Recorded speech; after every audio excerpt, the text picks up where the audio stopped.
Hello there, I'm in Buriram, which is a province or a city in Thailand in the Isan area. I've just been dropped off from the bus and I'm here mainly for one purpose, is to go and see some motorcycles, the MotoGP.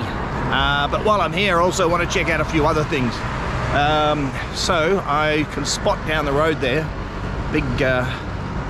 some big elephant and a king on top, so I'm just going to go and check out that and see what that's all about. Phanom Rung Historical Park is one of the big ticket items.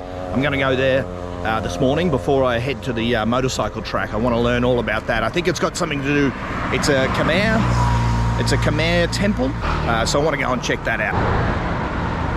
A little bit about Isan. Isan is what's called the northeastern area of Thailand. So if you can imagine the map of Thailand, you've got the northern part, which is where Chiang Mai is, the central part, which is where Bangkok is, and then the southern area, which is where all the beaches are, Phuket, those kind of things.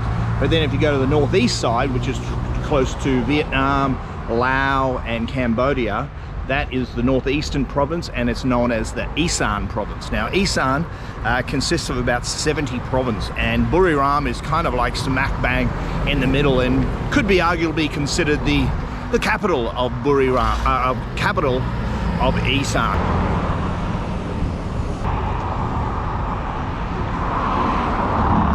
Somkiat Chantra is a Thai motorcycle rider, and he's part of the Honda team, and his team is competing in the Moto2 classification. So that race is on. They're doing the time trials today, and then tomorrow the race is on. So all the locals are cheering for this guy.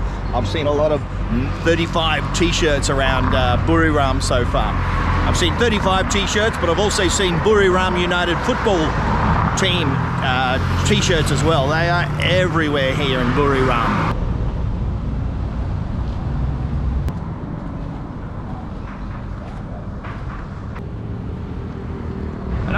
Another thing I've seen a lot of here in Buriram so far is dogs. There's dogs everywhere, in particular on the roads, just having a little nap on the road. It really is a dog town. So a couple of years back, the governor of Buriram, he made a decision that Buriram is going to be the capital of the sports in Thailand. It's going to be the #1 place in Thailand for international sports. And he was quoted as saying something like, the southern areas have all the beautiful beaches, Buriram doesn't have any beaches. The north has the beautiful mountains, Buriram doesn't have any mountains. And they don't have the hustle and bustle and the temples and things that the Bangkok has. So what they're going to offer Thailand and offer to the world is to be the #1 place for sports, and they've actually indeed done that. Two major events that they do have is the MotoGP, and the other one is a marathon as well. The Buriram Marathon is quite a famous event, and I think it happens in January each year. Another one of the key sports in this area is of course football. So Buriram United are the #1 team, and they've been a strong team in Thailand for quite a few years, and they've got this purpose-built stadium, which is called, I think it's the Thunder Dome or Thunder Stadium. Anyway, I want to go and learn a bit more about that.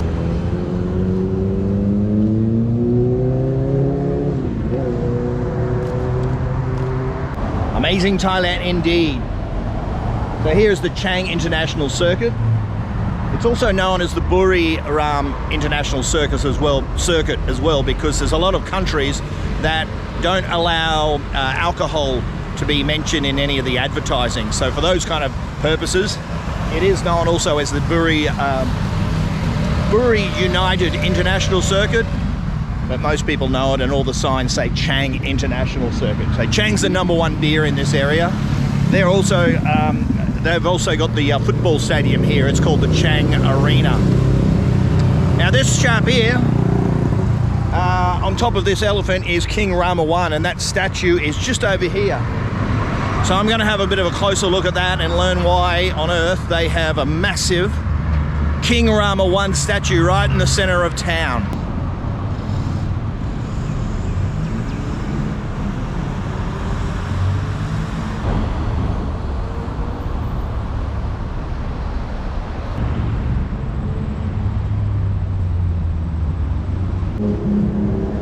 So I'm at the base of this magnificent King Rama I structure, and if you just look at this motif here, You'll see right in the middle here is Prasat Phanom Rung, which is the Khmer temple, which we're going to go visit, which we're going to visit a bit later on today. Now you're going to see this Prasat Phanom Rung in a lot of places, in particular on the Buriram United logo, and it's dotted all around, so it's really one of the significant landmarks. So when visiting Buriram, we've got to go and see that temple.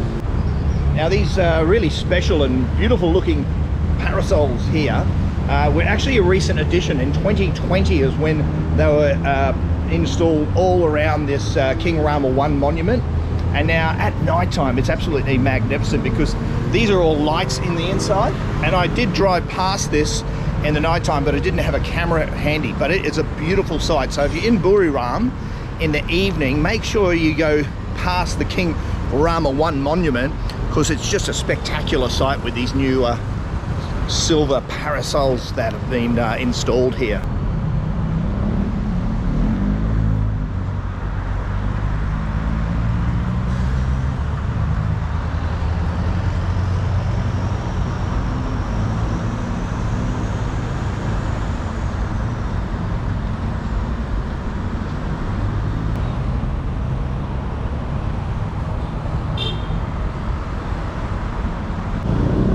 So you can see the Khmer influence here in this statue, in this monument here.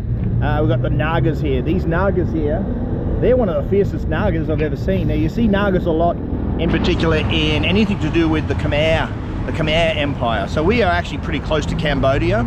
So the history here is closely the establishment of this this area. Dates way back to the Khmer period. In fact, that's what I've just read about, that Prasat Phanom Rung. That is a Khmer kingdom. So you'll see a lot of Khmer architectural style here in Buriram. I've seen a lot of Nagas in my day, but these ones are probably the fiercest and scariest ones I've ever seen. Just look at those fangs and the eyes.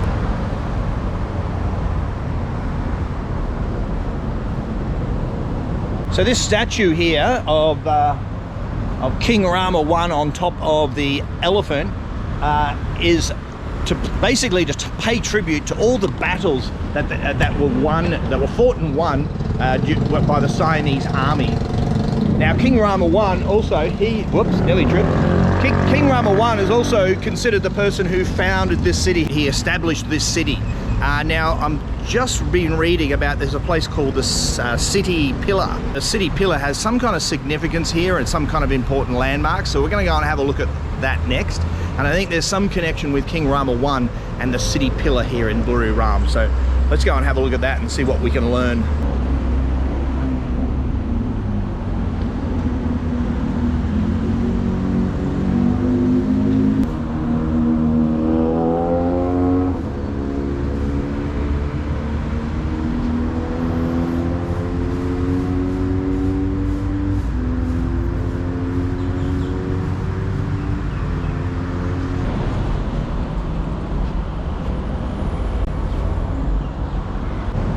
I like this crest here. I really like this one. So here, this depicts some of the Siamese army riding on the war elephants and fighting in wars.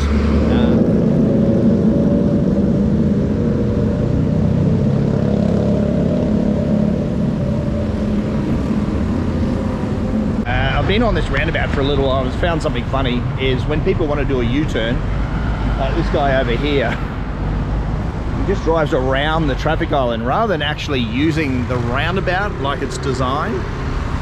So I forget that. I'm not going around a roundabout to do a U-turn. I'm just going to do the U-turn there. I've seen it a couple times now.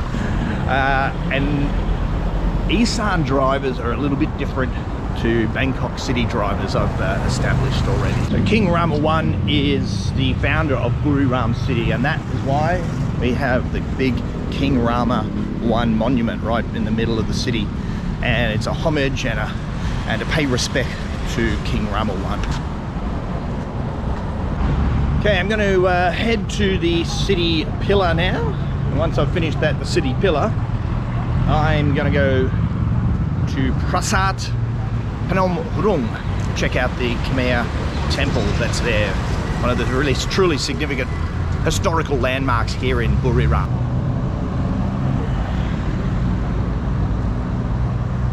That was a nice little walk here from the King Rama I Monument to the city shrine. It's an impressive structure. Let's go in and have a look and learn a little bit more about the City Pillar Shrine.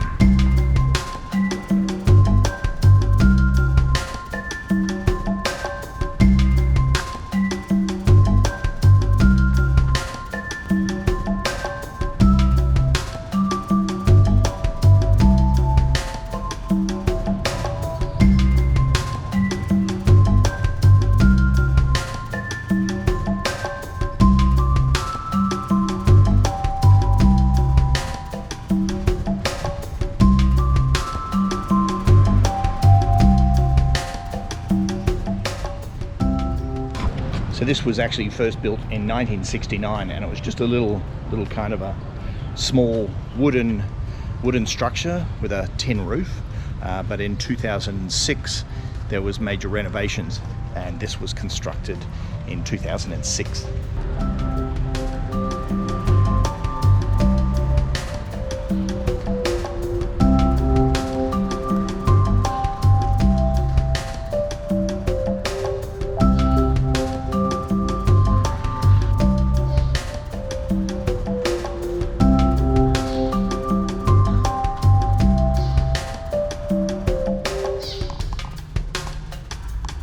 The thing I do appreciate already here in Buriram is there was the Rama I Monument, even here at the City Pillar Shrine, that they're actually active places of people for worship.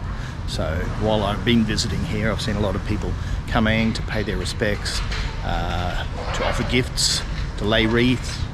Well, they're not called wreaths, they're to offer flowers, burn incense and pray at these places. So they're not just landmarks, but they're actually active places of worship and prayer. So I've just been reading about this city, the location of the City Pillar Shrine, and this is actually the first place that King Rama I stopped. That's what I've read anyway.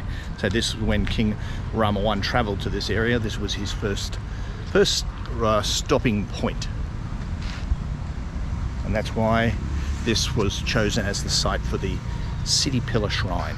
Now right next to it is also a Chinese shrine of some sort as well, so we're going to go and have a look at that.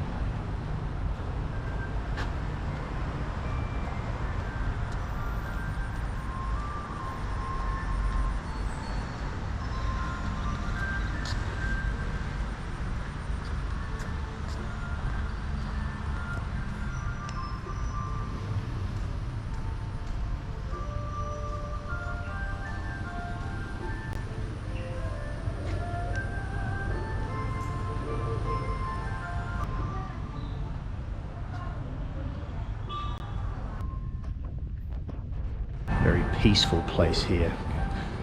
The incense burning, very calm, nice shaded area. You can hear that music though. It's the kind of music you hear getting a massage in a traditional Thai massage, a relaxing massage.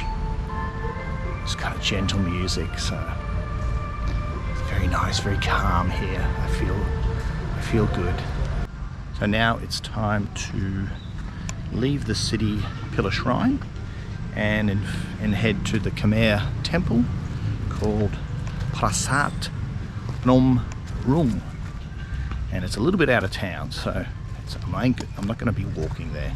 So that'll give me a chance as I travel out there to study up and read about the place. Again, I can see the familiar nagas on each point. Based on my understanding of the Naga and Khmer kingdom and the Khmer temples, the Hindu style temples, they were guarding this place, this holy place. Also, I can see this above the doors. I've been studying up a little bit about the Prasat Phanom Rung, and these lintels, these motifs that are above the doorways actually have a lot of significance, because from what I've read, they were indeed stolen and sold and scattered all over the world. So there's a few stories about these things and the challenges faced on returning some of these products to their rightful places. So anyway, let's head to the ancient temple. I've arrived to Phanom Rung Historical Park, and fortunately there's a fantastic map at the car park area. So I've just put my sunscreen on, I've put my insect repellent on, and I've also loosened my shoes so that they're easy to remove when I enter the temple area. That's Luke's pro tip. Whenever you're visiting temples, make sure you can slip your shoes on and off with ease. Anyway, this is conveniently got Buriram's things to do list here. We got King Rama I statue, which I'm going to go and check out. I forgot this. They've also got the Thunder Castle here. The Thunder Castle is the home of the famous Buriram United Football Club, and they've won quite a few titles here in Thailand. So I'm going to go and have a look at that if I can. Here are the ancient temples here that we're going to visit right now, and of course the star attraction for this weekend, Chung Circuit. This is where the MotoGP competition is going to be held, and it's a Saturday at the moment, so straight after this temple I'm heading straight there to watch the motorcycles. And so are some of my friends. We've got a crew here just over my shoulder. They support the Honda team, and they've even bought their Honda flag.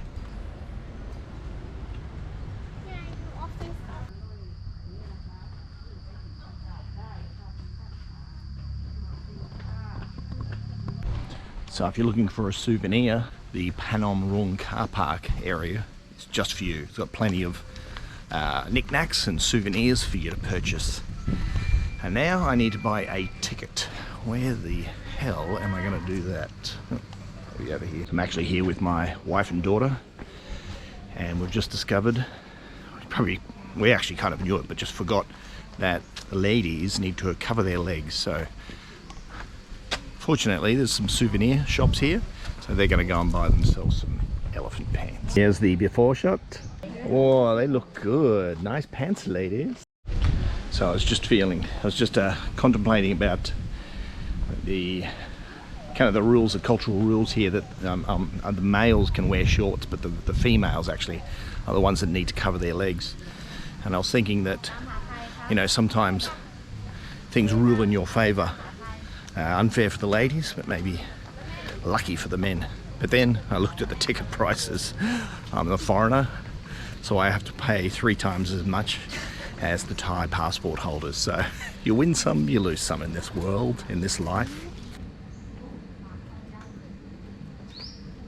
So when you arrive at Prasat Phanom Rung, you've got an almighty entrance, and it's got these pavers here, these bricks just below me here, which look very volcanic.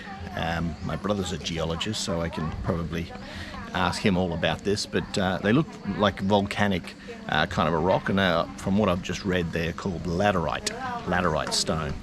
Now we're actually up a hill here, and it is in fact an extinct volcano. This temple was actually built on the site of an extinct volcano, and this whole area actually is really flat. Thailand in general is quite flat up in this Isan area, and this place here is kind of the only hill around, so I'm hoping for a bit of a view when I get up to the top. Must be said that one thing I've noticed about being in Buriram is the ever-present Buriram United football shirt. They're everywhere, ubiquitous here in the province of Buriram. They are without question the #1 team around. In fact, I might have to get myself one of those t-shirts just so I can fit in. Well, the young lad over my shoulder is definitely not happy, but I'm happy because I am Lucky Luke today. It's free entry to the temple, this historical temple, because of the MotoGP. So free entry, good luck indeed. Now, have a look at these steps. If I can make it to shit. Pretty steep, these steps. I might have to turn this camera off and concentrate. Not for the faint-hearted, these steps. So I've made up the first couple of stairs and I've just found something kind of significant. I remember this from Angkor Wat, visiting Angkor Wat. This shape here, right in the centre, goes the big linga, and water's poured all over it. And I'll explain a little bit more about this later. Just be warned, it's a little bit dirty. Now, I visited Ayutthaya, and I was reading up about how the temple was restored. The temples were restored and rebuilt, and the same kind of thing has happened here at Prasat Phanom Rung, and a lot of ancient sites around Asia have been restored. But one interesting story is that a lot of these bricks that have been here, the restoration actually is only kind of recent. And what happened before the restoration, people were kind of living nearby, and they didn't really realize, and they didn't really kind of appreciate how amazing these places are. And they used to just use these bricks for their own purposes. So they wanted to build a new driveway. They'd just take a few pavers from the local temple, one of the ancient sites, and just use them for their own purposes.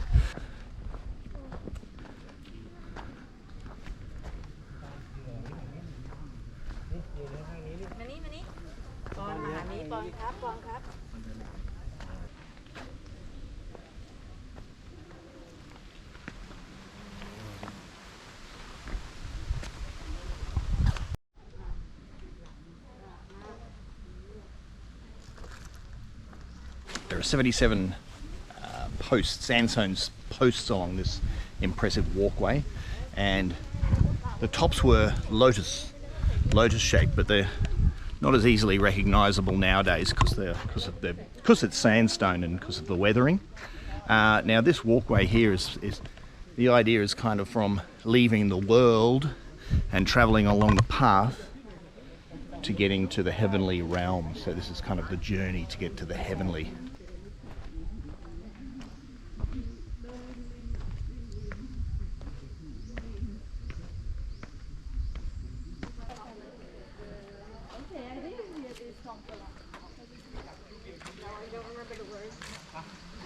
I must say, very peaceful here. Like many a temple. Hang on, it's not that peaceful when that lady starts shouting. But when you get moments like now. Oh, and she stalks again. But you get these little moments where it's so peaceful and serene here.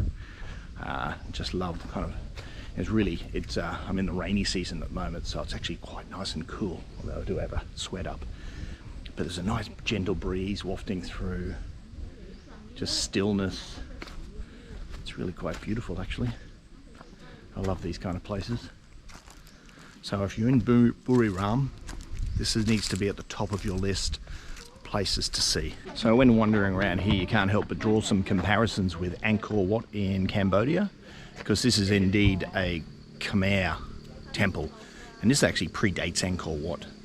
So you're going to see a lot of similarities with Angkor Wat, in particular the Nagas. You'll see the Nagas here, and the Nagas here in particular, they're facing every single direction as well, and they're guarding the entrance of the Hindu temple, which is just up the top of the hill there.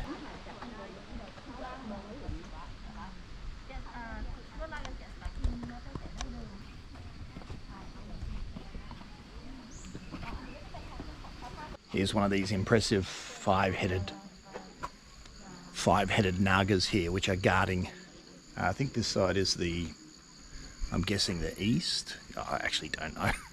But they've got Nagas facing every single direction here, guarding the temple here. I actually like these ones as well. Like I like the weathered versions. There's the versions that are in the museums, pristine, but then there's these ones which have been weathered, and they actually really do show signs have been around for a really long time. The other thing I really appreciate about these kind of things like nagas and some of the lintels, which we're going to see in a moment, is the amount of time, the manpower and the time and the energy and the expense that must have gone into just crafting these kind of things. And what I also appreciate is that was actually significant. That was worth investing in. We really need to put loads of time and energy and money into these nagas or these lintels, whatever it might be. You know, I can't help but compare it to nowadays. You know, sometimes things, government initiatives, whatever it might be, sometimes seems to be like a quick fix or cheap, and it's not built to last forever, or it doesn't have this like such rich kind of religious or cultural significance to it.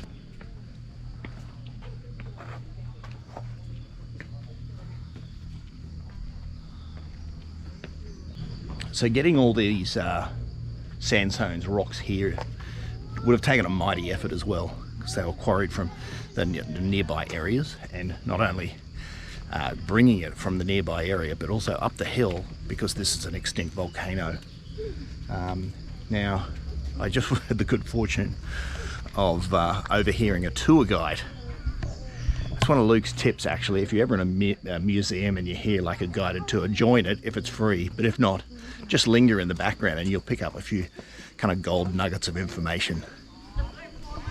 Anyway, she was talking about how there was a almighty post there in the middle, which the ropes would wrap around, and they have like a pulley system to drag the sandstones blocks all along here. So they were using some kind of like a rope pulley system for this, and men would actually pull it, or they'd also get elephants to help with the transportation and the pulling of that rope to bring all the sandstone rocks here to the temple.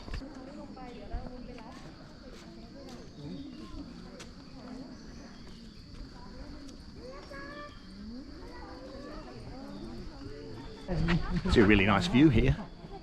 There's the big walkway here, and we've just made it to the top. I'm a little bit knackered. And here's this magnificent temple here.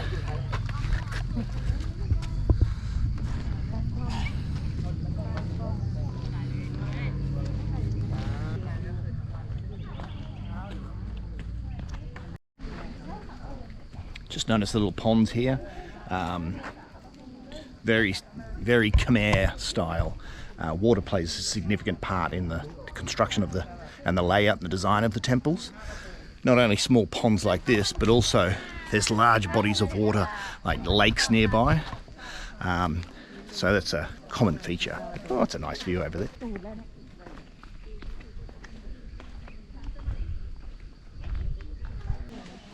Lovely view. This time of year it's the rainy season, so the greens are so green, like all the vegetation around Thailand is so healthy. But you also get these kind of shadow patterns as well, so it's not the harsh sunlight. But also there's no pollution, so you actually get a really clear view because the rain clears the air.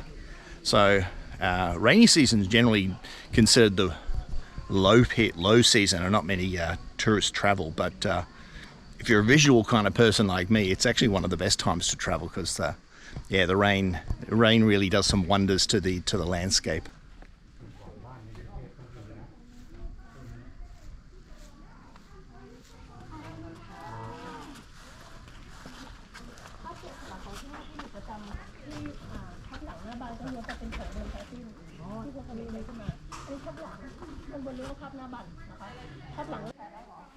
The similarities here with with Angkor Wat, quite striking actually. So if you're into that kind of thing, you like the ancient ruins, Angkor Wat, then this is a great place for you. But again, look at all the details, the attention to detail. So this is the entrance, and you look above the doorway and you see that lintel.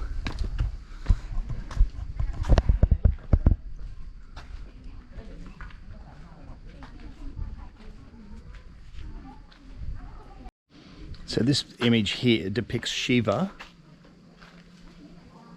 So it's eroded over the time, but Shiva is extending his right hand, and it's believed that Shiva is extending his hand and he has the magical powers to heal ailments.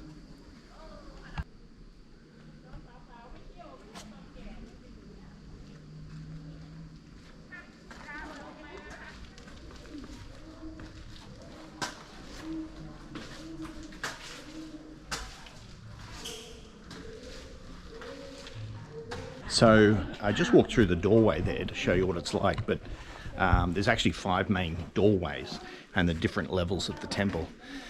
Now there's 4 times of the year where the actual sun lines up. You can see from through all the 5 doorways, you can see the sunrise and the sunset.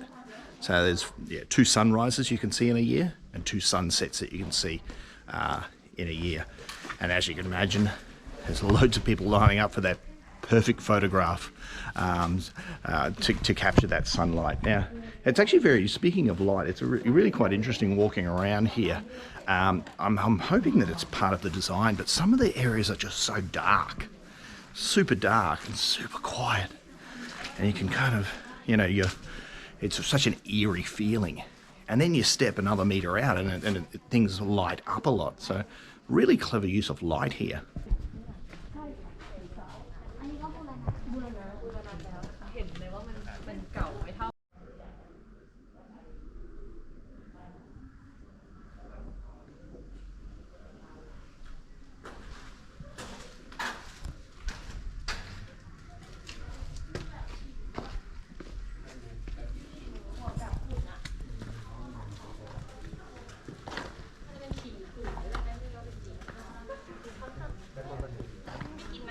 So just behind me here is one of the galleries, and it's said to believe that this was where some of the religious ceremonies would take place in these hallways here, not archways, hallways. Yeah, so wandering around here, you can't help but appreciate the craftsmen of the time, how they really had a good understanding and really considered light. They also considered water. But the symmetry of this place is also just phenomenal. So the command they had of mathematics and geometry, it's just staggering.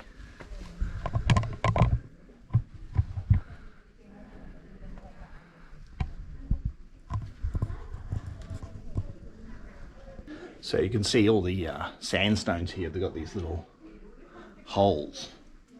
Now from my research, I've heard a variety of things that rope was put through them, but they don't go all the way through.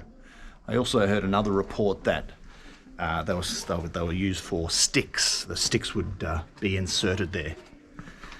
But I can't imagine a stick kind of being strong enough. So makes me wonder, actually. I've got a theory. A theory is some kind of like a plier system. So with some kind of like a pivot point where they could actually clamp it in and then drag these sandstones. But that's my theory. I do like just kind of like wandering around imagining things like, how on earth did they get these blocks up this extinct volcano and put right here?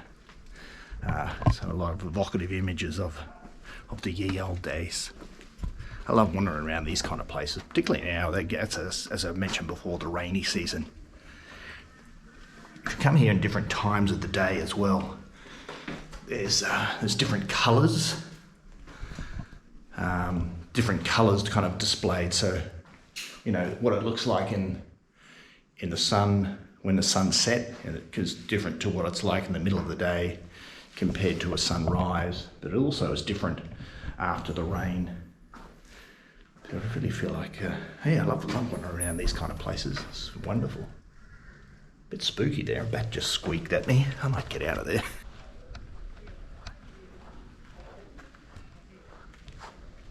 Now, if you're my age, or similar to my age, you'll be forgiven for not knowing about this cultural reference. They're a group called Blackpink. Are you familiar with Blackpink? Well, Blackpink is a Korean pop group, a K-pop group, an all-girl band. And one of the members is in fact Thai, and her name's Lisa. Now, Lisa recently just put out a solo album, and Lisa is in fact from Buriram. Now, the hit single that she put out called La Lisa, she actually shot some of the film clip in this very temple. So if you love your K-pop, check it out.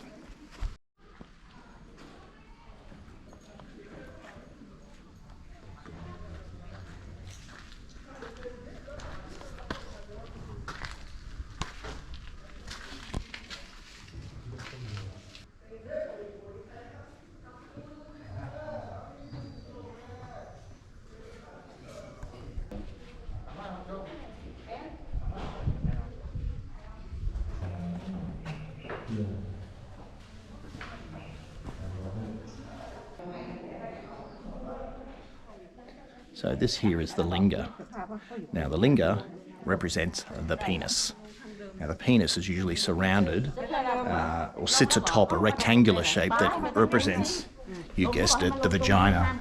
And when it is covered in water, you guessed it, that represents the male orgasm and the spilling of the seed. And that seed actually flows all the way down, all the way out here, and gives life. I just saw something quite funny there on the other side. A lady just gave the Y symbol to the linga. On this side, there's 5 dudes just admiring it. It takes a fair amount of fluids to flow out and down here. Mighty impressive. Let me share a few key facts about this amazing temple. So Prasat Phanom Rung was built in 2 main stages. First was in the 10th century, and then there was a second construction and extension of it in the 13th century. And it is a Hindu shrine, and it is a depiction of Mount Meru. Thailand's Department of Finance, with a collaboration with French archaeologists, spent 17 years reconstructing and restoring this temple and making it what it looks like today. That restoration started in 1971 and concluded in 1988, and this park was indeed opened in 1988. So in 1988, one of the significant key moments was when the restoration had occurred. There was still one missing piece, and that was a significant lintel which was indeed stolen many years ago, and it was actually being displayed in Chicago. So when in 1988, when they were opening this temple to the public, this was a big kind of like a bit of a pain point. So there was a big campaign to get this lintel returned to its rightful place, and then they actually did have success. So when this place was actually opened, there was a big ceremony with this fantastic lintel returned to its rightful place. Now it was such a big news at the time that it was all over the media. It was big news here in Thailand. I mean, it was such a popular topic that popular rocker Carabao even wrote a song, and it became a big hit. And the chorus went, "You can take back Michael Jackson, but return to us Pra Narai." Now, Pra Narai was the name of this lintel that was indeed returned.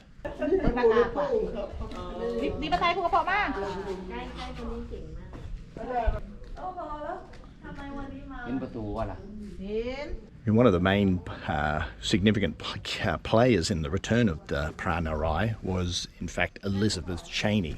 She made a significant donation to the museum, and once that donation was made, it was then released. Okay, time for something new. Time for our next stop, and one of the main reasons I came to Buriram was for the MotoGP. So I'm going to jump in my car and head to the Chang International Circuit and enjoy some little bit of motorcycle riding. I'm just picturing the sounds are going to be very different. I'm here at this beautiful, peaceful, tranquil, ancient, historic site. I'm going to be going straight to a racetrack with ear-piercing sounds and the latest and the most modern technology. Couldn't have two more extremes in one day. But then again, that's actually what I like living in Thailand. So it's never dull, it's never boring. It's a dynamic place to live, Thailand.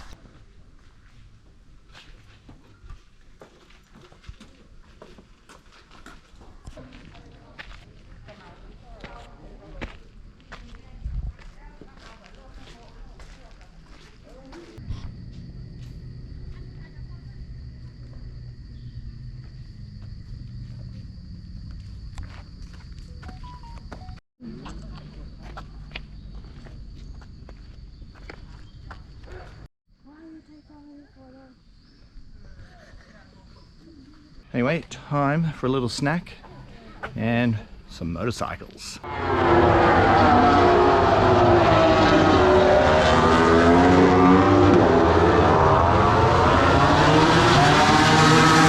observation, my first MotoGP MotoGP is bloody noisy, exhilarating. The speed these guys hit, amazing.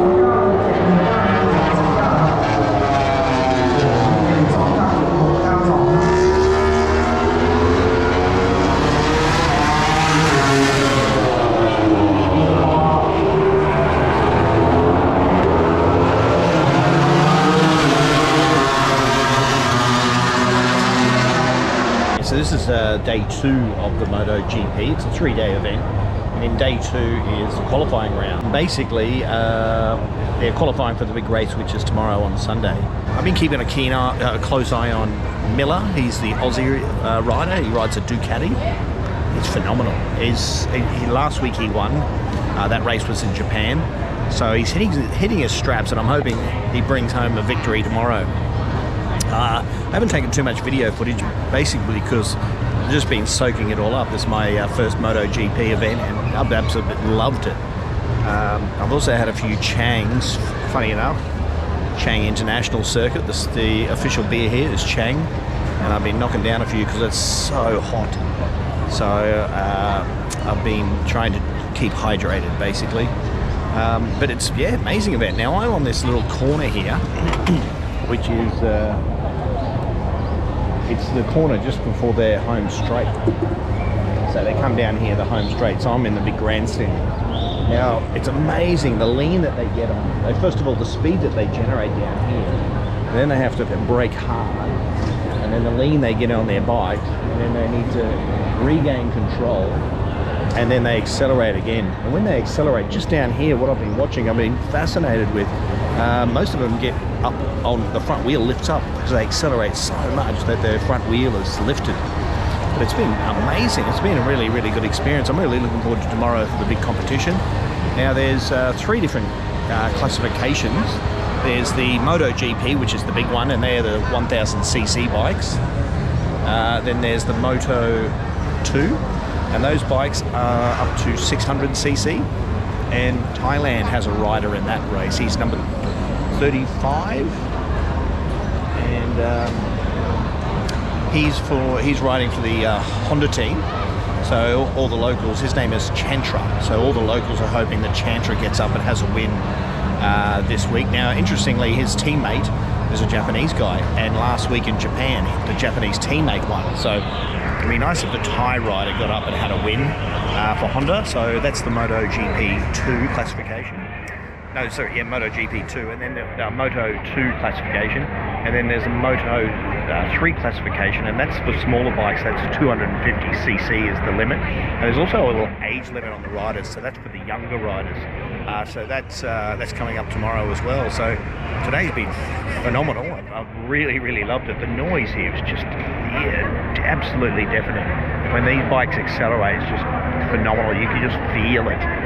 Now, there's a couple of events that are set up around here. There's some stands and stuff like that, and I understand there's a musical act on tonight. So I'm going to have a little bit of a wander around behind the grandstand here and see what I can find.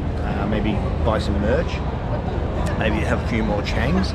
But I've also spotted Thunder Stadium, which is the Buriram United football stadium over there, and they've actually got a game on tomorrow night. So this race here is going to finish about 3 p.m, 4 p.m, something like that. And then the football starts up. The local team's going to be playing at 7 p.m. So I want to go to that. I really want to go to that. It's this the stadium here, the Thunder Stadium, the Thunder Dome, is the only purpose-built football stadium in all of Thailand. That means like every other football stadium's got a running track, so this is the only one without a running track. So I want to go, but the only problem is I've got to convince my wife and daughter, so I'm going to knock back another Chang. By the way, I'm not a big Chang fan, but the Chang cold press, it's very good. They're really sliding down quite easily. I'm going to have a few of these and contemplate how I'm going to convince my wife and daughter to stick around in Buriram tomorrow on a Sunday night and watch a match of football. It's going to be difficult to convince them because they're really not interested in sport. And it's a Sunday night, and my daughter's got to go to school and my wife's got to go to work the next day. Anyway, we'll work on something.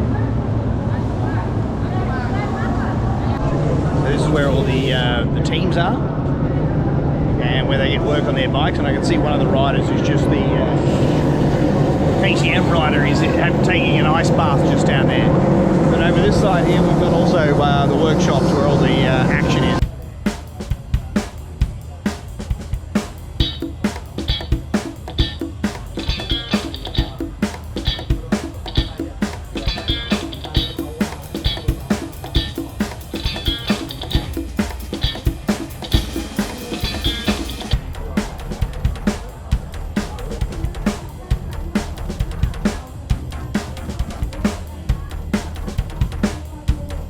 Cannabis was just legalized in Thailand, so Buriram is actually the home of Anutin, who is the health minister, who was instrumental in legalizing cannabis. And it looks like there's a big, some kind of a festival coming up, and these are indeed marijuana plants here at Chang International Stadium.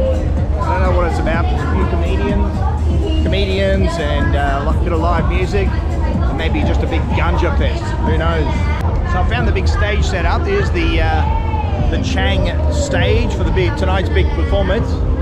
But I'm actually looking above that at those dirty big clouds. I'm a bit worried about the rain that may be coming in.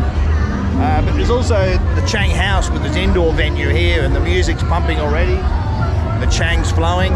It's a good vibe here. I like it. Triumph. I used to have a Triumph. Of Bonneville. Oh, I love Triumphs. Going in, hopefully I can find something to buy.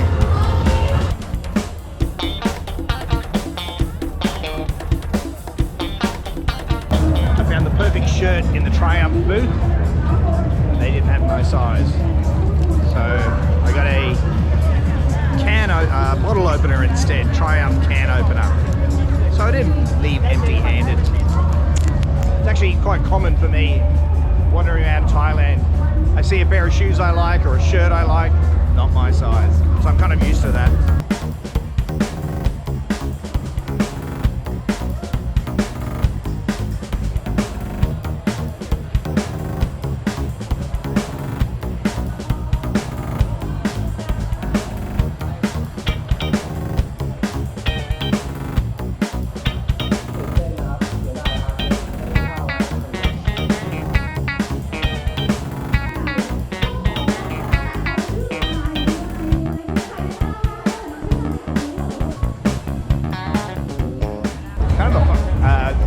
Sensation out here. There's a bit of a shopping frenzy going on. So many people are trying to buy something. I'm guilty. I've just been going into shop after shop trying to find something, that perfect kind of take-home piece of shirt or a hat or whatever.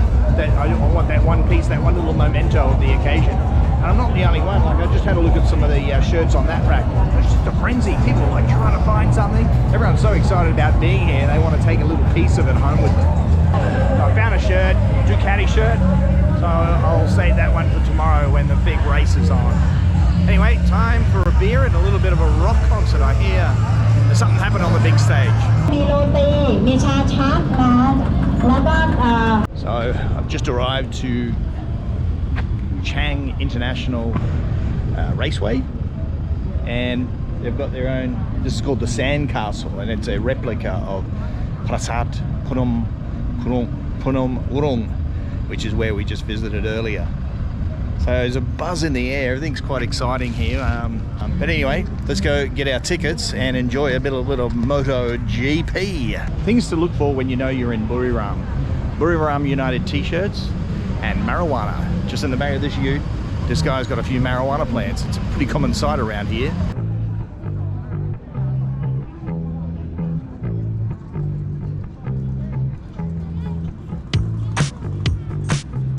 Welcome to Buriram. Chang beer, these cool old trucks here. We actually see them out in the farms a lot, but it's a really good concept here. They use them as the shuttle buses here. And another thing, a telltale sign you know you're in Buriram. Marijuana.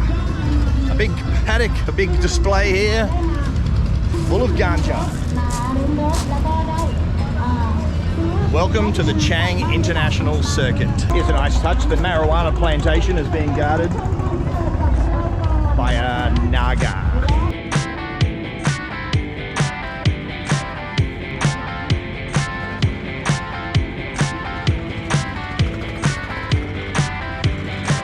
This is the way to travel. I like this. I really feel like I'm in the country now. Now, tyres actually play a significant part in MotoGP.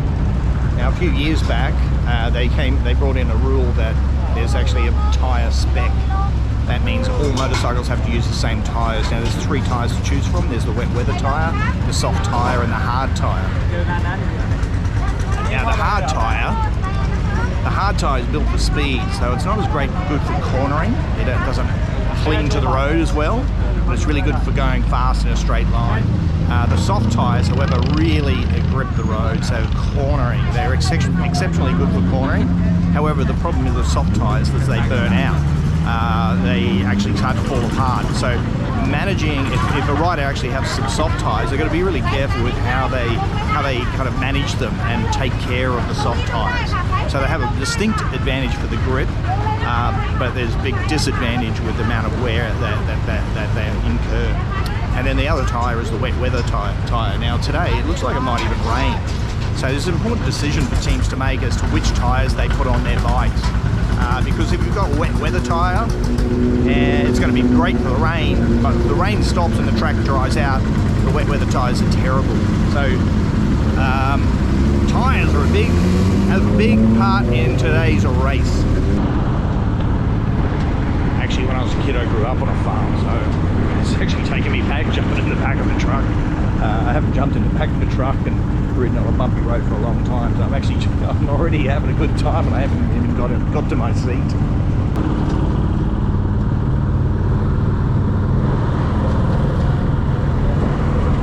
They're well and truly the cheap seats. In fact, they're the free seats.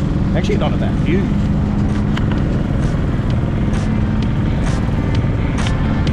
Keep that in mind for next year.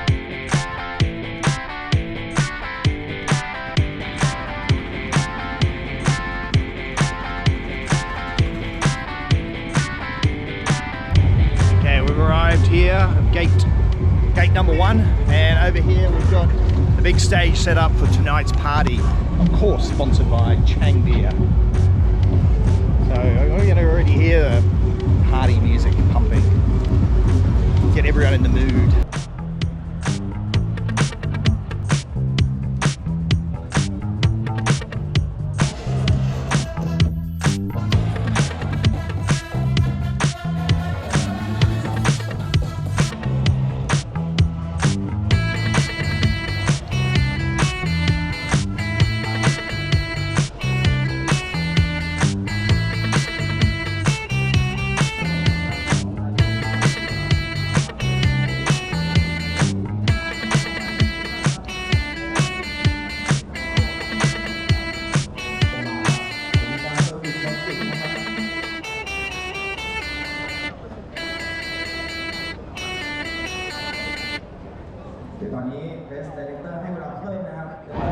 Moto 2 is about to start, and Thai rider number 35 is in pole position, 30 seconds till the start. Actually, the rain's just started, so some of them are actually changing the tyres. There's about 6 minutes to go, and lots of tyres are getting changed right now.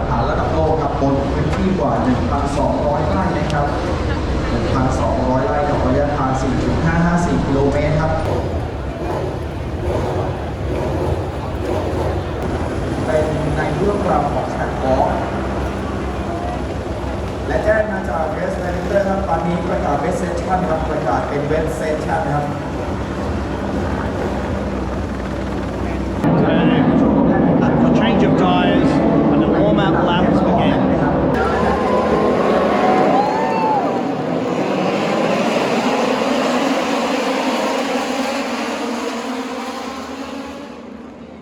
ในตารางแชมเปี้ยนชิพพอยต์ครับผ่านกัน2คะแนนครับอดูโซเฟอร์นันเดสและไออาตูราครับ คุ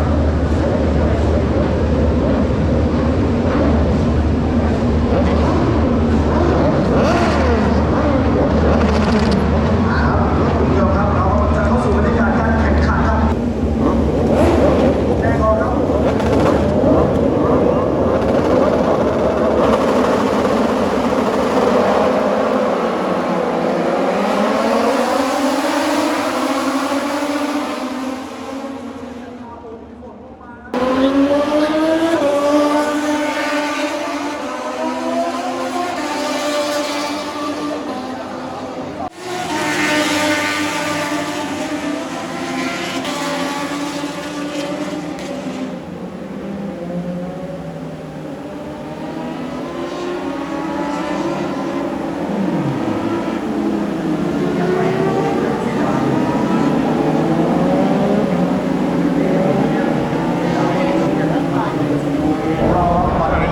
exciting start. The rain, it was a dry track for the warm-ups this morning, but then just about 10 minutes before the start of Moto2, it started raining. Noise is phenomenal. And with the rain, there was a lot of last-minute tyre changes. And on the first lap of Moto2, the Thai rider was actually in the lead. The crowd's gone wild. And we've had two riders fall off before they've completed their first lap. So it's pretty exciting. Anyway, I'm getting back in there with a beer and going to enjoy the rest of the race.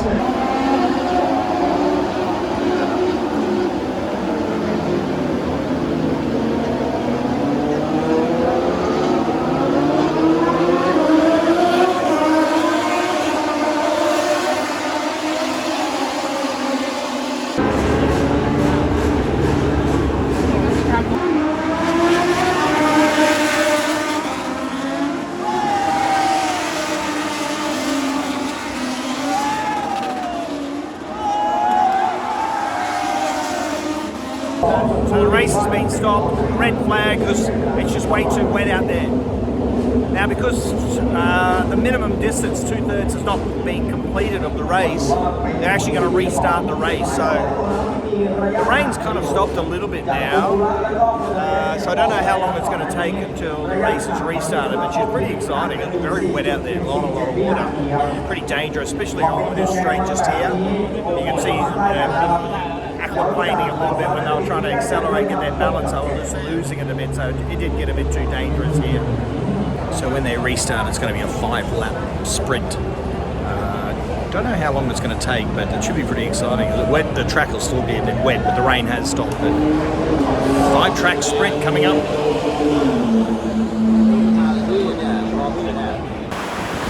So way too wet. The Moto2 race has been cancelled. There's not going to be any restart. There's way too much rain.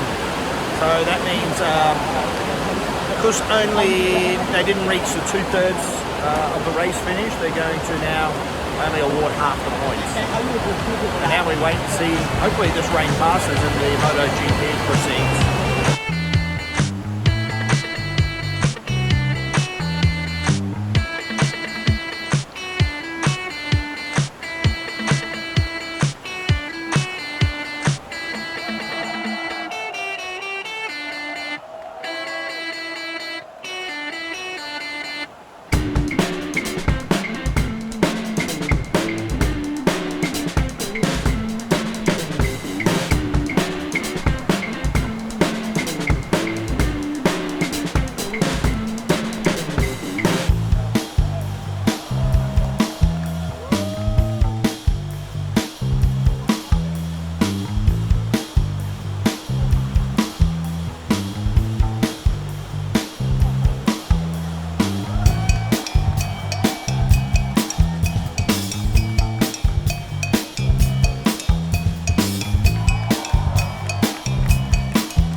watching a Thunder Castle today where Buriram is playing. I'm not going. My wife with the kibosh on that one. My wife said, no, we need to get home. We got jobs that we need to go to on Monday, and we've got a daughter who needs to go to school, so no Buriram live match tonight. In fact, I'll be watching it on TV instead. Which actually makes me think of the question, what is a better sporting experience, live or TV? โอ้โหมีแฟนๆแบบมาเยอะมากครับ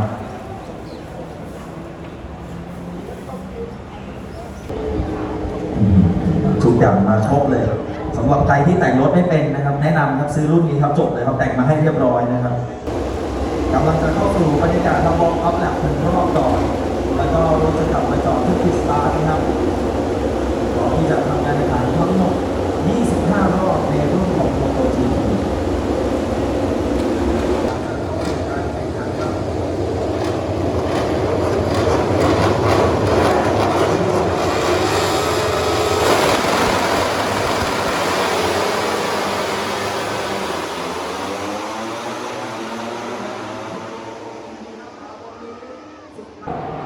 ขึ้นมาอยู่อันดับที่2แจ็คมิลเลอร์อันดับ3ครับมาถึงอันดับที่